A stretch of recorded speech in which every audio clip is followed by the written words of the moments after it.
Assalamualaikum warahmatullahi wabarakatuh. Salam, Om Swastiastu, Namo Buddhaya, salam kebajikan dan salam sejahtera untuk kita semua. Saudaraku sebangsa dan setanah air, para penonton kanal YouTubeku yang sangat saya hormati dan sangat saya cintai. Ketika kita membahas tudingan tendensius kepada istana dan dirinya, sepintas kita menganggap bahwa Presiden Insinyur Haji Joko Widodo sedang berseloroh. Namanya seloroh politik. Tentu ada pesan khusus yang tersembunyi di dalamnya.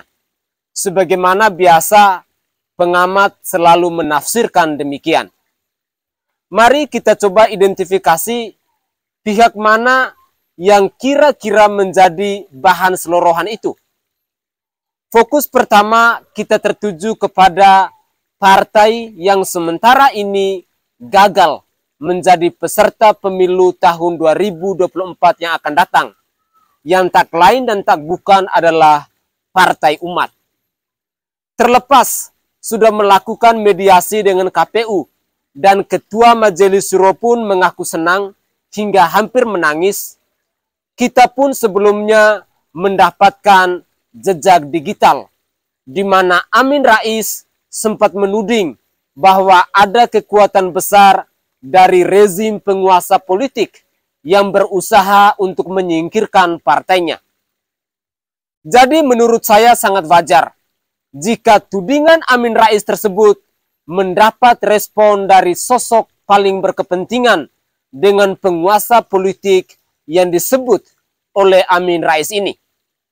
Mencermati tudingan Amin Rais, kita sepertinya menyaksikan brutalitas politik yang kembali ditunjukkan.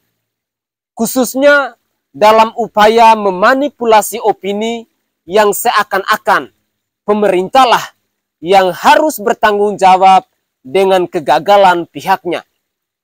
Kenapa misalnya dia tidak menempatkan kecendekiawanannya guna menyikapi sebuah proses bisnis yang bahkan partai-partai lain yang sama-sama gagal tidak menyerang secara liar ke pihak manapun. Banyak kok catatan-catatan tentang jejak Amin Rais bahkan ketika Orde Baru berkuasa. Dan jika kita mencermatinya dalam konteks transparansi, seharusnya dia sudah merasa banyak kemajuan yang dialami oleh negeri ini, yang layak dia syukuri. Namun kenyataannya kita justru semakin disadarkan aspek apa yang mendorong Amin Rais seberani itu kepada penguasa Orde Baru. Dugaan kita, Amin Rais melakukan semua manuver politiknya lebih terkesan sebagai sedang membangun pijakan, sehingga berharap satu saat nanti dia akan meraih obsesinya sebagai pengambil alih penguasa. Amin Rais bak sedang menertawakan dirinya sendiri seusai menyebut Presiden Jokowi sebagai pemimpin yang mengalami fase bebek lumpuh. Pada kenyataannya justru julukan tersebut malah terbalik. Partai Umat yang didirikan oleh Amin Rais pun lumpuh karena mendapatkan masalah untuk mengikuti pemilu 2024. Pegiat media sosial Mas Joprai pun mengaku tak bisa menahan tertawanya ketika melihat nasib Partai Umat yang dipimpin oleh Amin Rais ini. Wakil Presiden Ma'ruf Amin menyebut bahwa partai politik yang tidak lolos menjadi peserta pemilu 2024 tidak perlu menuduh atau menyalahkan siapapun atas kegagalannya. Menurut Ma'ruf Amin, partai yang tidak lolos menjadi peserta pemilu sudah memiliki takdir karena tidak melengkapi persyaratan verifikasinya dengan baik. Kalau tidak lolos berarti memang tidak didukung oleh cukup persyaratan. Jadi tidak perlu menyalahkan siapa-siapa karena sudah garis tangannya begitu. Garis tangan namanya.